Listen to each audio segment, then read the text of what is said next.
Hi, welcome everyone. I'm back with another AI webinar. Today we'll be covering our most recent product release, Digital Twins. And it's something that I've personally been very involved in, so I can't wait to get started. But just a tiny bit of admin before we actually dive in. We've got the chat over here on the right-hand side, and I see a lot of you already found it. That's perfect. So if you have any questions during the webinar today, please just drop them in the chat, and we'll do our very best to get to them by the end of the webinar. Also, if you haven't met me before, either in one of our previous AI webinars or maybe at one of our Flow events. My name is Katrine. I'm the CMO here at Pixelz. And today I'm joining you from our Copenhagen office. On today's agenda, we'll start with a quick walkthrough of our AI history here at Pixelz. We'll talk a little bit about exactly what a digital twin is, why we have launched it, why now, and then we'll discuss a few use cases before we dive into the workflows behind it and how all of you can work with digital twins in practice. But don't worry, it's not just going to be me. I've got I got two of my colleagues from Pixelz joining me here today to walk you through all of this. So first, let me introduce you to our Chief Product Officer, Carlos. Carlos, why don't you join me on stage? Hi, Katrina. Hi, Carlos. So, Carlos, where are you joining us from today? I'm working from home in Barcelona. Sunny Barcelona. Well, Copenhagen is actually pretty sunny today as well. Carlos joined Pixelz almost 4 years ago, and prior to Pixelz, he'd spent 4 years first with Mango, then 4 years with Zalando, working in the intersection between content production and tech. Carlos has been instrumental in creating and launching our digital twin product, which is essentially a tech product built for the fashion industry.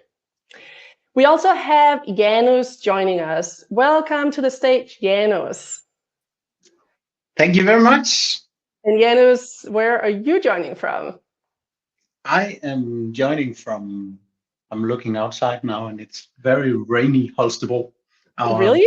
Is it raining? But it's very rainy, yeah. Ah, interesting. I mean, just for all of you who might not know, Holstebro is also Denmark, and Denmark is really not that big, and Copenhagen's beautiful today. Anyways, Janus is not only our CTO here at Pixelz, but he's also one of our original founders. And with Pixel's 15-year anniversary just around the corner, I think that's coming up in January, Janus has seen it all. He is leading our R&D team, who have been a huge part in creating the digital twin product. All right, but before we go ahead and jump into digital twins, which we're all here to learn about, let's just spend a couple of minutes talking about how we at Pixelz, how we've been working with AI for the past, is it 10 years at this point? I actually looked it up just before because when we were doing the rehearsal, you said the same thing. And funnily enough, my team, that is now the AI team, we used to call it the R&D team, they sent the first status report the 1st September 2015. So exactly almost to the day 10 years wow. ago. So that was just funny. A guesstimate. Well, yeah. Good guesstimate. Yeah. Yeah, but let me just briefly take you through the history of AI with Pixelz. So basically, when we started Pixelz, we're 3 founders and we come from a tech background. So we always thought about Pixelz as a tech product. So we, right off the bat, we made an API, we made a system and so on. But behind the scenes, we were very much traditional retouching. I'm sure a lot of you already heard about SAW and all of that, but basically we took that traditional process and we broke it into smaller steps And this is also when we started to see, hey, some of these steps we must be able to get a computer to do. And this is when we started hiring for the AI team. And then in these boxes, we have the first AI we did was very much AI that did not touch the product at all. And to begin with, didn't actually touch the image at all. So it was more like classification, looking for, is it shoes, t-shirts, what is it that's in the image, stuff like that. We also started doing stuff that would touch the image, like masking, that all of us today, I think everyone has tried an AI masking service somewhere.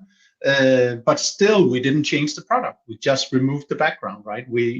To be honest, we didn't really dare getting into touching the product.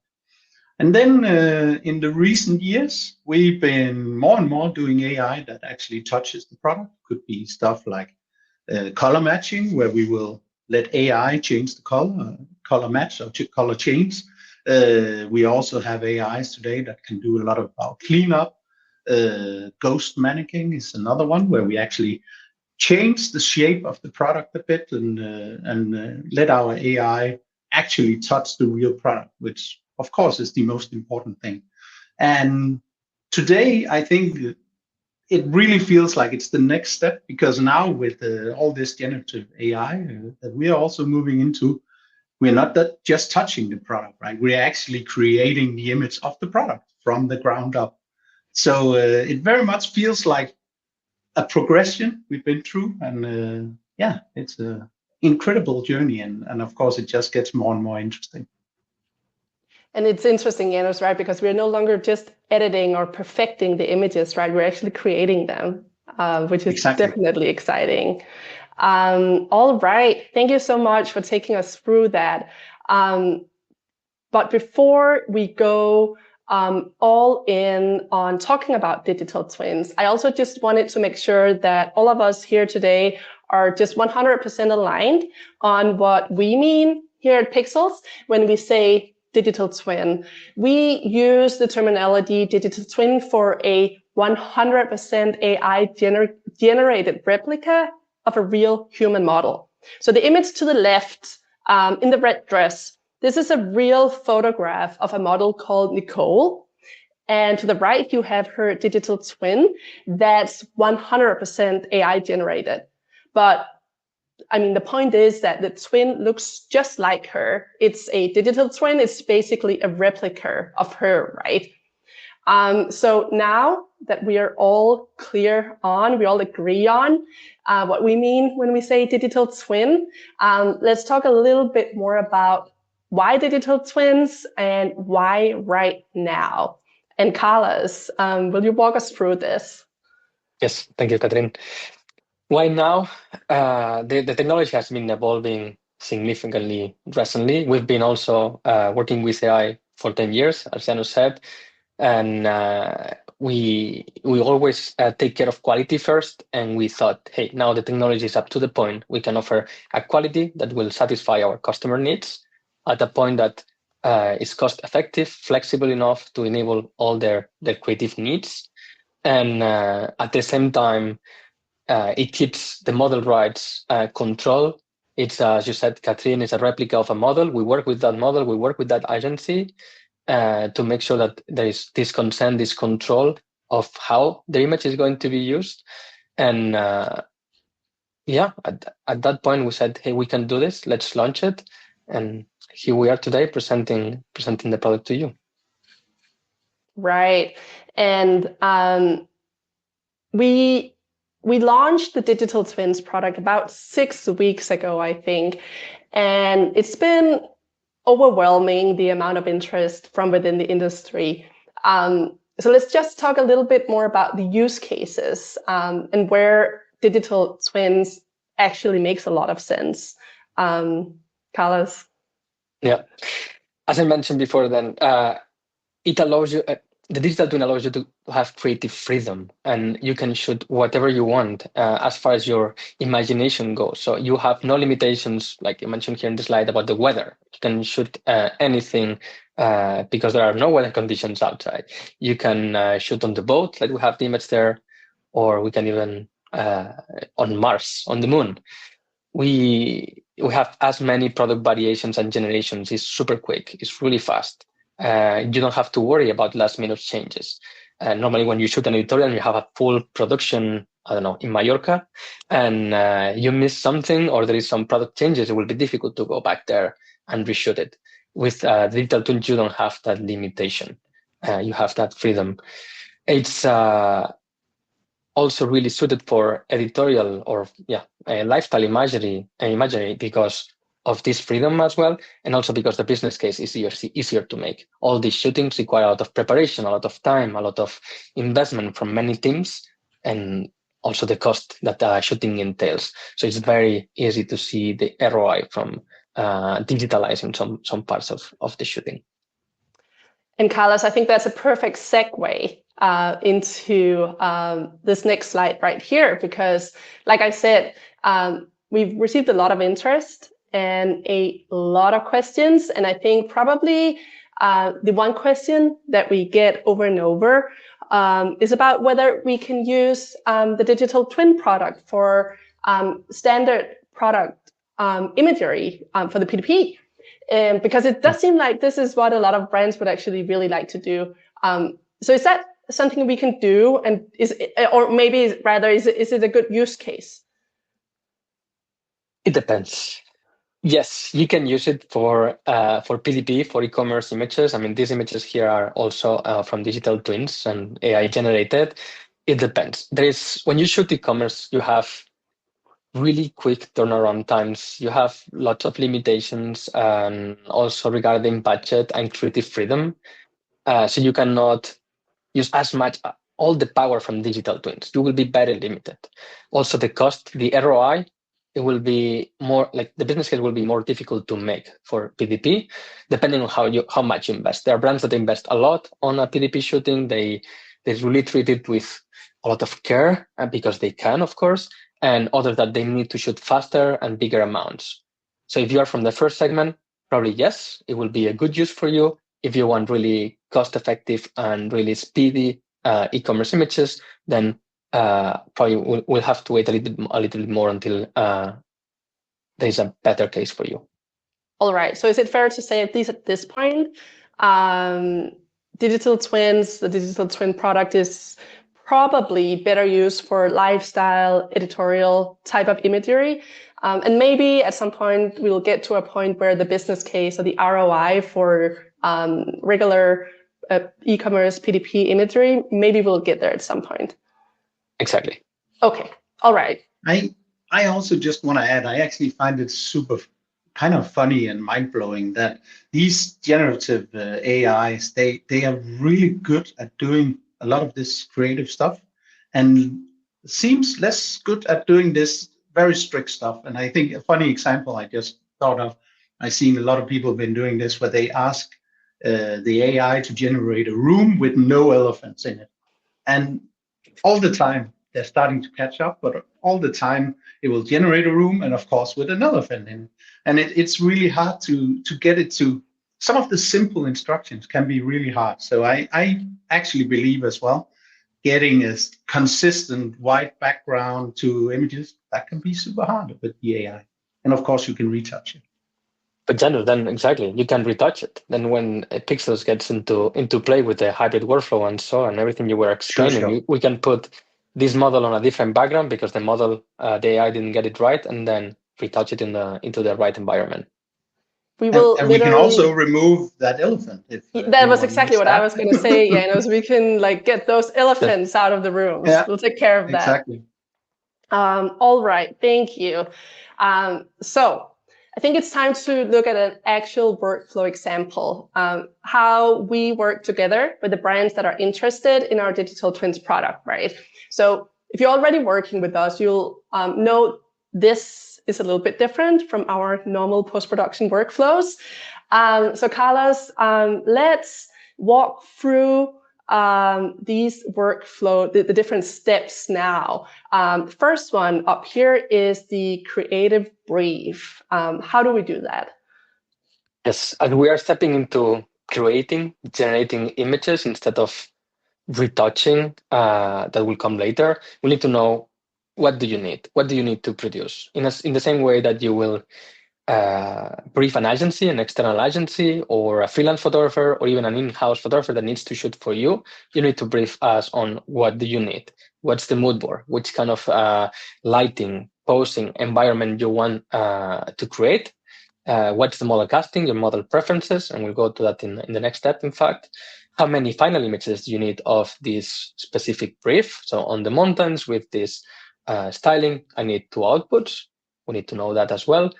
Important here as well is the styling, how many garments and which ones you need represented on the image that are real garments that we need to generate with AI, and which ones are generic AI garments. And with that, I mean this blue sweater and this white skirt, they exist, they have a SKU, you want them in the image because you sell them, but maybe you don't need to represent fully accurately the leather boots. It could be a description of them, brown leather boots.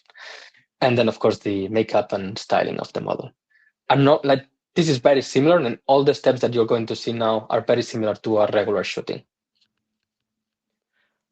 Because the next one that we got here is actually the model selection. And that was one of the questions for you, Carlos. But when it comes to model selection and model rights, is this, or how is this any different from the way you would work on a regular photo shoot? It's very similar. You will ask for a model package. This is an example of a model package based on your casting preferences. This is the real one. It's with one of the agencies that we work with, and we have already a deal with this agency in order that we can generate digital twins of their models. And this agency already has individual deals with agreements with each one of the models that we request a digital twin. Some of these models that you see in this package, like Laura, Nicole, Arno, you already seen some images of them because we already have the digital twins, and you will see some of them afterwards. Otherwise, other models that we don't have digital twin, then we'll have to make that agreement. And this works very similar as it works today. You will reach out to the agency. You will make the agreement with the agency of which kind of images you want to produce, for how long you're going to expose those images online or offline. You'll come with an agreement, and we'll take care of the image production. So if I'm a brand and I have a model that I love working with, and I really want to continue working with this model, but I would love to work with the digital twin, right? What do I do then? What's the next steps? Reach out to us. We'll see if we have already that agency, that model agency, if the model has an agency, of course, in our pool, and we already have agreements with. Otherwise, we'll create that agreement, and then the agency will make that agreement with the model, and we'll create the digital twin. And that's one-time job. Once done, we have it, and there is no need to do it again.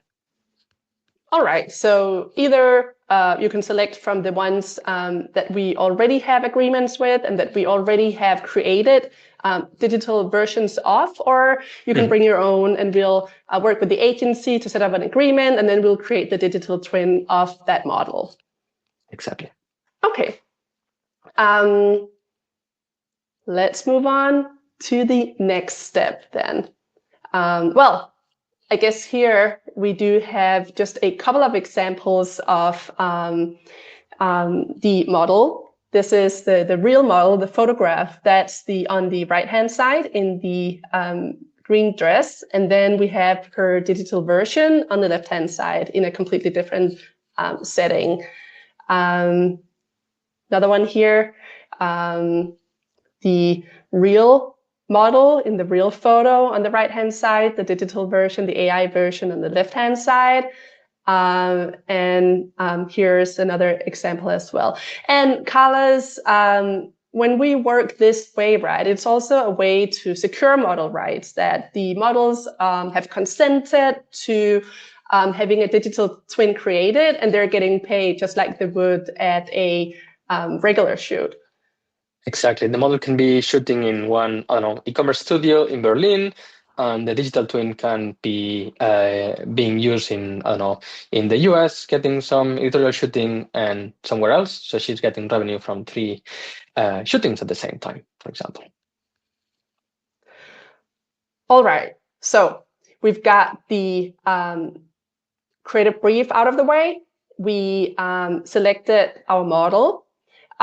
Next thing that needs to happen is we also need to create a digital version of the garments. So how do we actually do that? Yeah, I can jump in a bit here because this is actually an area that we are both looking into a lot, but also that is evolving a lot.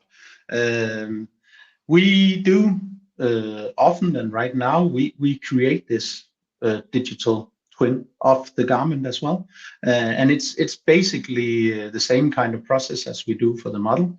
Of course, we also understand that for the model, it's a one-time thing, and then you will reuse that model for a lot of images, right?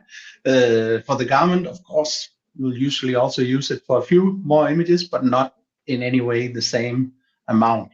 So this is something we are trying to reduce, basically, and see if we can lower the effort that's needed to create the digital version, but also the inputs that are needed. I think we will probably continue to see a combination for a while, because I do see the digital version of the garment has some benefits. One of the other options that's out there is to use a virtual try-on technology. And to be honest, it's first of all, it's not always as good as the digital version, but it fits better when the model is standing like we mostly do. If you want shots where the model may be lying down, or I don't know, sitting down somehow, it has a tendency to not work as well. But it's definitely something that's evolving now. I'm sure everyone heard about Nano Banana, and that has definitely moved the needle a bit. It's pretty amazing what it can do. Still, small resolution, loses a lot of texture and stuff. So there's still a lot of trouble with it as well, but definitely an interesting area. So at this point today, what is the minimum that we need in order to create a working digital twin of the garment that we can use? The minimum is what we represent here, right? That we see the product from the product features on this front and back, the highest resolution dimensions that you have, so we can see the texture and the detail. That's the minimum amount. If it's a God's mannequin, then we'll understand better the shape, how it is represented around a body. That's the minimum amount. With these two images, we can start working. Okay. Good. So we've got the digital or the digital twin, the AI version of the model. We got the AI version of the garment. What happens now? How do we combine these into an image? Yeah, I want to say this slide, when we made that's also a bit scary, because we started talking about all the processes we've been through and we've been using behind the scenes. And it's a lot of things. And it's a lot of things that change a lot. Nano Banana that came out last week is the newest. We should probably have put that in here as well. But there's a lot of technology that goes into this, right? So yeah, we ended up putting this big word cloud just to say, I think there's a lot of things out there, and then there's a lot of learnings. And then what we also do is put some of our own servers into this. My R&D team has been doing a lot of research in this area to figure out exactly what to use when and how to combine it and so on. So there's a lot of different things that goes into that technology part, I would say. Yeah, and we like to keep a modular approach to be flexible with the new technology that appears, right? So we have the processes, we have the tech, but we are flexible to adapt to the market, because it's evolving really fast. All right. Yeah, and I guess another thing to add to that is these, especially the base models, right? There's also a lot of, some of them, there's some controversy around. Some of them, I don't want to say all of them, but it probably has lawsuits running right now that will figure out if they use training data they were not allowed to use and all of that. So I think this is also something where we can be flexible and say, hey, with a client who's not allowed to use a certain model or a certain technique, we can get that out of the equation. Then of course you don't get whatever benefits that provide, but you can at least remove that uncertainty if you have to. So I think that's also another reason for keeping it very modular. All right, so the AI is at work now, and we have some outputs. So the next thing now is the aesthetic review. And as far as I understand it, the aesthetic review is something that we do internally at Pixelz, right? This is before we send any of the outputs to the client. And maybe on this next slide, you'll understand why. Ooh, this is a little freaky. Carlos, can this be retouched? It depends. Everything can be retouched, but it's easier to generate another image, right? As you were mentioning, we approach this as a shooting as well. We generate multiple images that we think can fulfill your brief, as you will do in a shooting. Normally, you don't go there, set up everything, and the photographer comes, shoots the first image, and it's done. They will shoot like 30, 40, 50 images, even more sometimes. And out of them, some of the images will be blurry, out of focus, the flash didn't shoot. So the same happens with AI in this case, but with artifacts or things that go really wrong. I mean, we selected the worst ones we could find for this presentation. Sometimes it's just that it's not fulfilling the brief. And then we'll create a small selection that we'll share with the customer. But the aesthetic review, as you mentioned, is internally done. Good. And I just want to say, I sometimes on meetings call these guys monsters, and Carlos gets really upset with me because he has gotten a personal relationship with some of these virtual models somehow. So he doesn't like when I do that. You have feelings, Janos. All right, let's skip to I think we'll just skip to image selection now, because now I think we're entering the stage where this is actually, again, this is pretty similar to what happens at a regular shoot, right? What are we doing here, Carlos?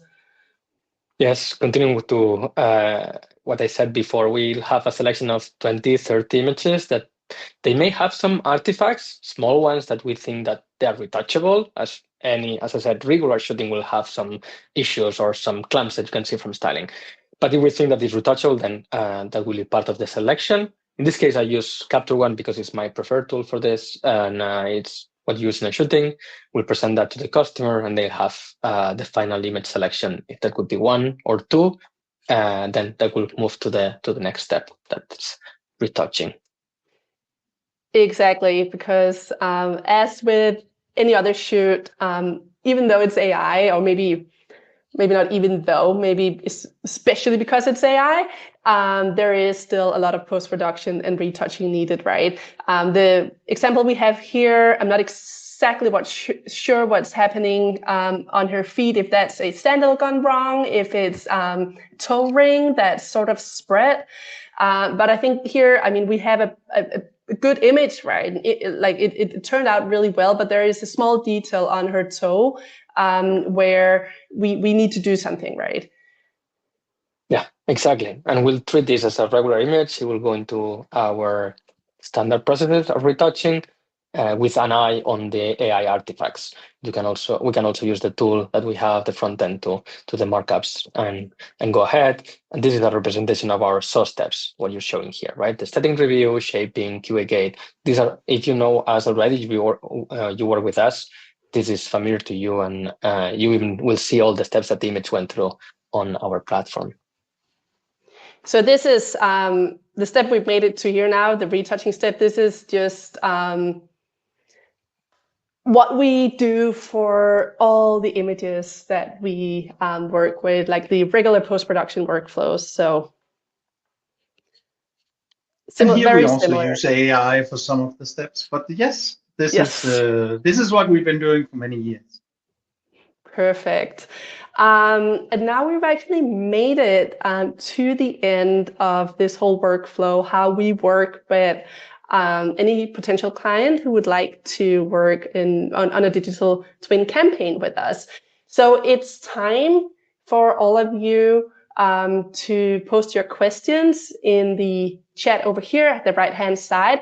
I know we are right at time, so if anyone needs to jump off into the next meeting, feel free. We will make sure to send out this recording in an email later, so you can jump back in and listen to the questions. But the rest of us will stay on for a couple of more minutes and get through a few of the questions.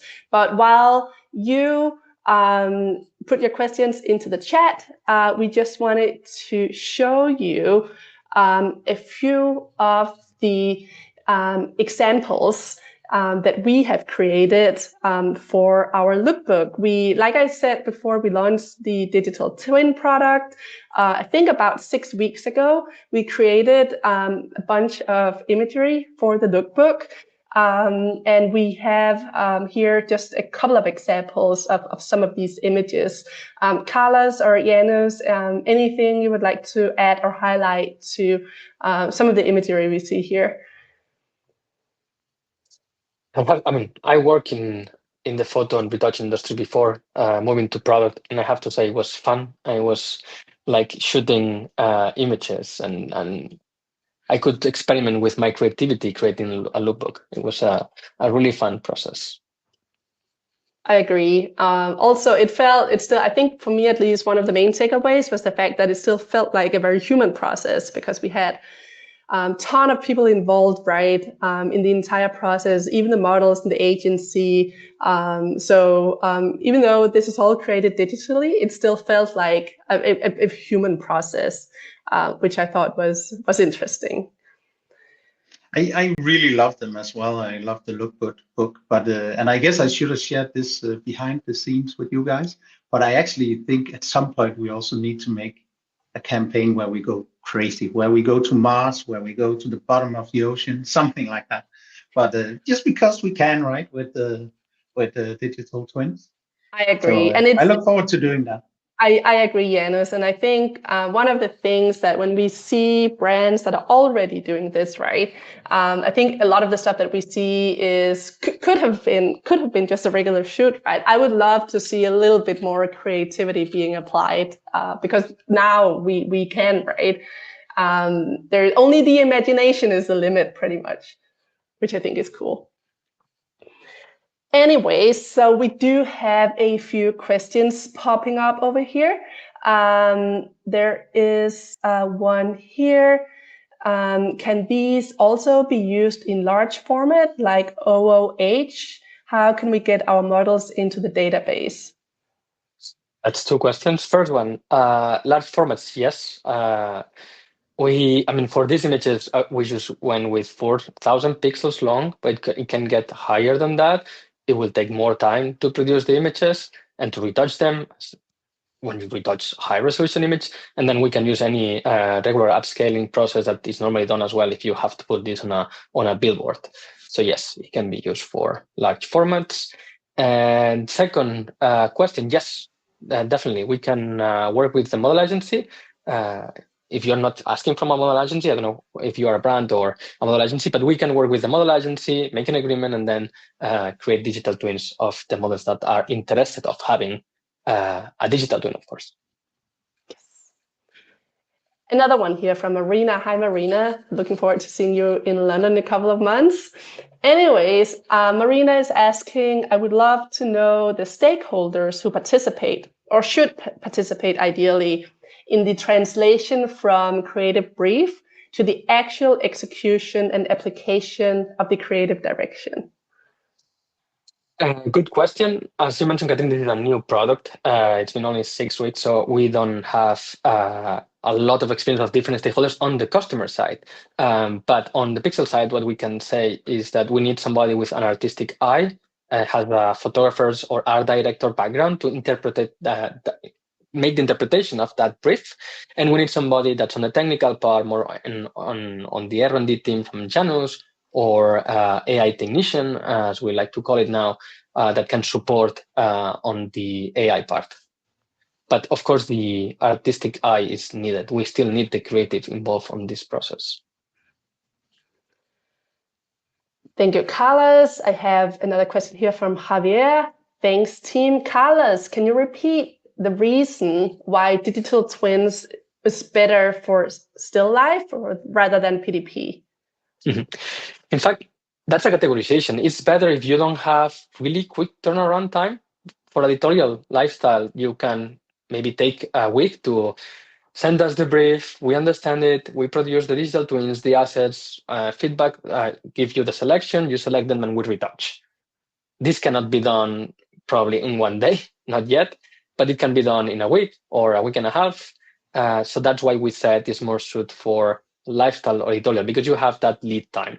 That's one of the factors. The second one is the cost, because it involves a lot of time. It's more time consuming on the customer side, but also on the Pixel side. So it could be that it's more difficult to make a business case to replace an e-commerce image with a digital twin image at this point. But I know of several brands that invest several amounts of money on their PDP already and could be already beneficial for them. It depends on your use case. I suggest you reach out and then we'll see if it's a good fit for your case. I would also say technically, now we mentioned that we keep it very modular. That also means, and we can switch out stuff very, very quickly, even for separate clients from day to day when new stuff comes out. But that also means we haven't built the whole automation engine that we built for a lot of the stuff, a lot of the tech that's been the same, more or less, evolving slowly the last many years, right? You can kind of build that into an automated process.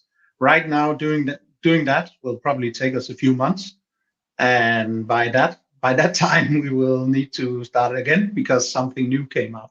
So I also think the technology kind of have to stabilize a bit before it makes sense to invest in making a more automated solution. And then maybe as well, we need to talk to enough clients that can live with whatever.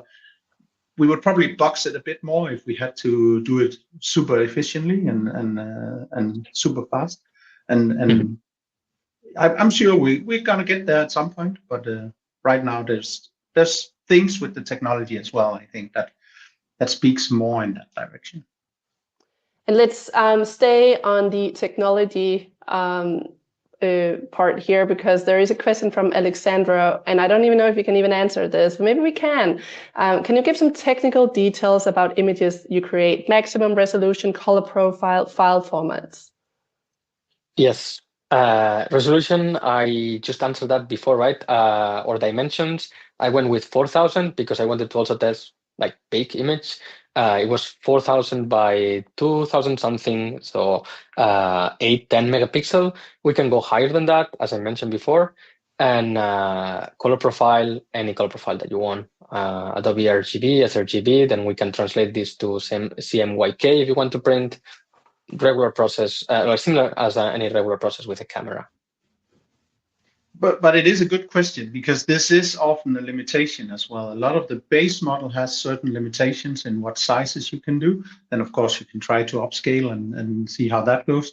Nano Banana, now we mentioned it a few times, has a limitation of, I think it's 2048 by 2048, which, of course, for a lot of cases is fine, right? But for some cases, it might not be enough.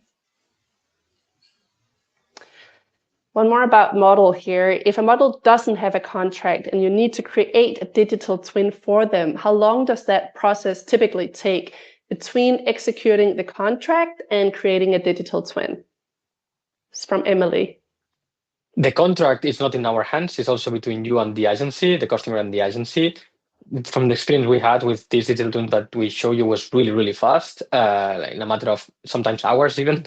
And to make the agreement between the model, the agency, and us, in this case, as customer, creating the digital twin can take 1 or 2 days and could be as fast as that.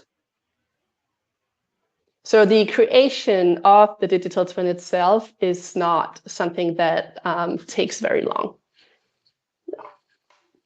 And All I would right. even say we really had to push it, right, we could. It's also a matter of how much hardware you invest in and how quickly you get on it, you could say. So I don't know the case, but if it was a matter of life and death, I'm sure we could do it even faster. In hours. Yeah. I mean, I think you mentioned it before, Janus, but we have our own GPU server as well, so we have a lot of GPU power. So it's a matter of, well, prioritization and budget and life for test. And I would, well, we are really running over time, and we do have a few more questions in the chat here. There is one I would really like to get to because I think it's a really good one. It's from Laura Winson.